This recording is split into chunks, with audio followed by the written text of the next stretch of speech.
Pieces of driftwood on this building, built in 1899 as the driftwood sort of denotes, and it has a big AB on that. Does anybody know what that might stand for? Girls and boys. All right, it stands for Arctic Brotherhood. That was their little clubhouse that they had over here, that they would stop in and out of. Yeah, get out of here. We're more important. But yeah, that's the little clubhouse they had over here. Actually built in 1899. Pretty much. They do have a Mason's building over here as well that you can find out of the way. But yeah, so this town was founded by a guy named Captain William Moore. He came here first in 1887 on an expedition with the Canadian survey team, and they were just going into Canada, trying to map out the border.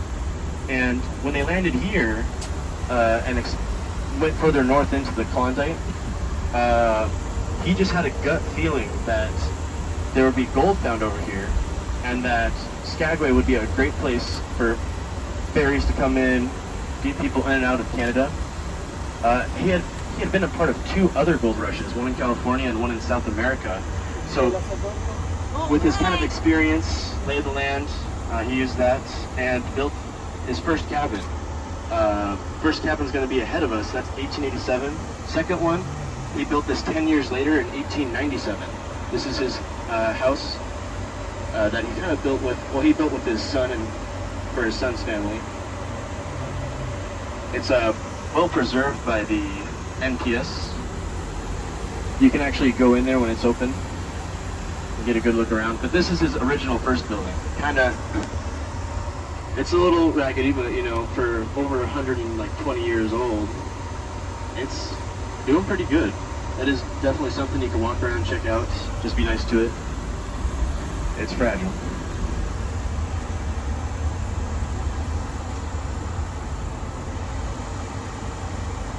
Also, if I stop talking for extended lengths for no reason, it's because I'm paying attention to the road. I think that takes priority usually.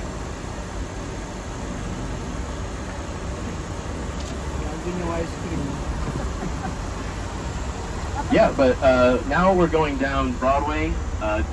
Most of these buildings weren't originally built down this street.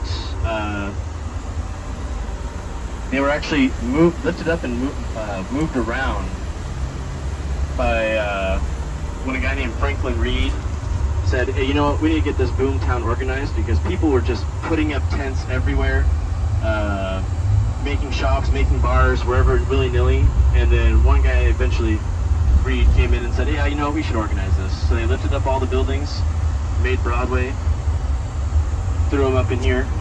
Buildings like the Red Onion, if you got to check that out, was moved. And then we're going to go back to Captain William Moore for just a second. That old cabin of his was actually moved. So he came here in 1887. Gold wasn't found in this area until 1897. Or it wasn't found up in the Klondike yet. Or that's where it was found. So he had been coming on and off for a few years, built a sawmill, cut down all the trees, created a wharf for boats to dock in. All right, perfect. Thank you. Yeah, no, thank you for letting me know.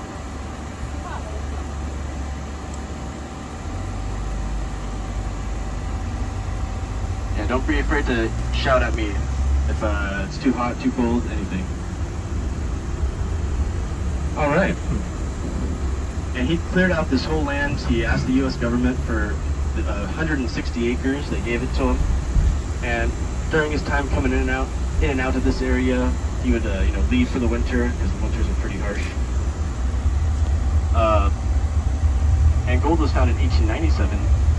The Stampeders, when they were coming in, they were using his wharf, using his land, building on it, and they actually moved his house out of the way because they didn't really respect his claim, and people were just trying to get in and get to the gold as fast as possible. We'll come back to that in a second. We're going to talk a little bit about like the more modern life here in Skagway.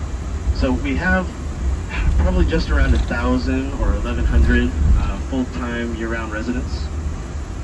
Over here to the left, across the RV park, that is the K through 12 school that the kids go to. There's about 100 kids that go there, and last year they had a graduating class of 5. Yeah, so pretty big. Also, this is going to be the newest, probably most expensive government building we have over here to the right. You know, kind of stands out a little bit. That's actually going to be the fire department, the police department, and the DMV, all in one. We're a little tight for space, so. Also, if anybody was thinking of moving to Skagway, we do have one house up for sale.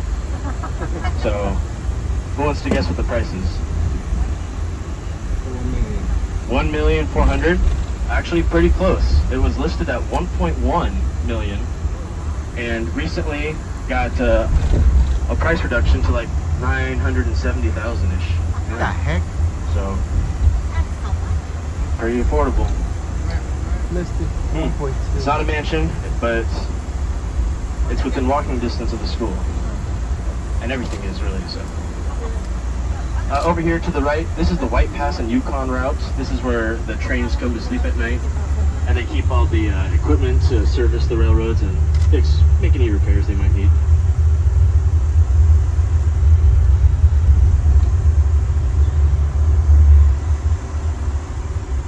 We are going over the Skagway River right now. So this river, you know, like most of the bodies of water here, it's going to be glacially fed, snow melts. It's very cold. There's no fish in there. Maybe later in the summer there will be a fish called a dolly varden. It's a type of char, but it tastes like a trout. And they'll come up and spawn here later in the year. They like the cold, gravelly water down there. There's a plane landing over there to the right. Yeah, so that is an airport. It's mostly services mid-size propeller airplanes. It can land a commercial jet, but the jet just can't take off. The runway's not big enough for that. So it can land it, but you're stuck.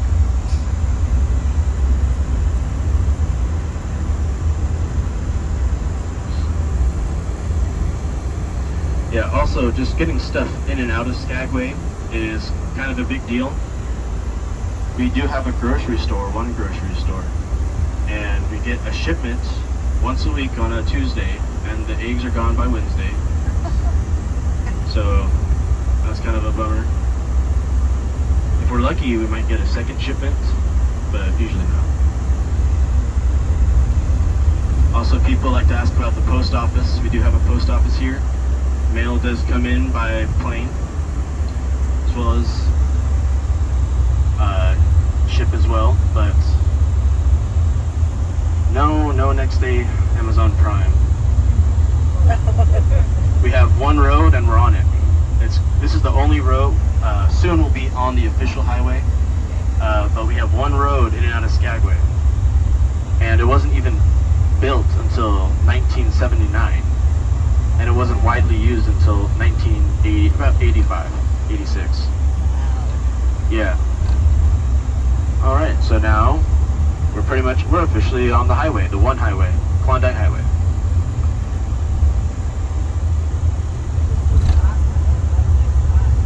Say that again?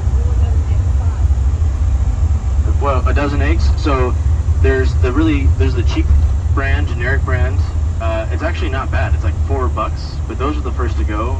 And then every other 12 pack costs about $10.99, I think, or $10.89. What is it in the rest of the world? $3.99. Oh, okay. $3.99. All right. Not too bad. Yeah, some people like to have chickens up here as well. I don't know. I try not to look at my receipt because I cry, but I'm like, do I need milk? Okay, I'll just take milk. I don't know it off the top. David, do you know off the top of your head? How much is A gallon of milk there at the supermarket. $1 gallon of water is $7.50. Oh, geez. So over to the left, just before I forget to mention it, this is a quarry. I know when they were leveling everything out, I was excited. I'm like, oh, they're gonna build a McDonald's. But no chains in here at all. There is a Ace Hardware, kind of technically, but that's like most for. That's the extent of the chains in Skagway. Also, don't be fooled by some of those jewelry stores. Those are owned by the ships.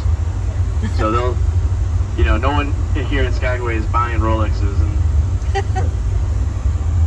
doing that. So, but you'll see stickers. Just a little hint: if you go around town, and especially to jewelry stores or to other commodities, they have little stickers that say locally owned and operated. I would recommend checking out any of those places if you are going to buy anything to commemorate your journey here, because Alaska is cool and there is like a lot of handmade artwork. Alright, part 2 over on later. Broadway, because in the winter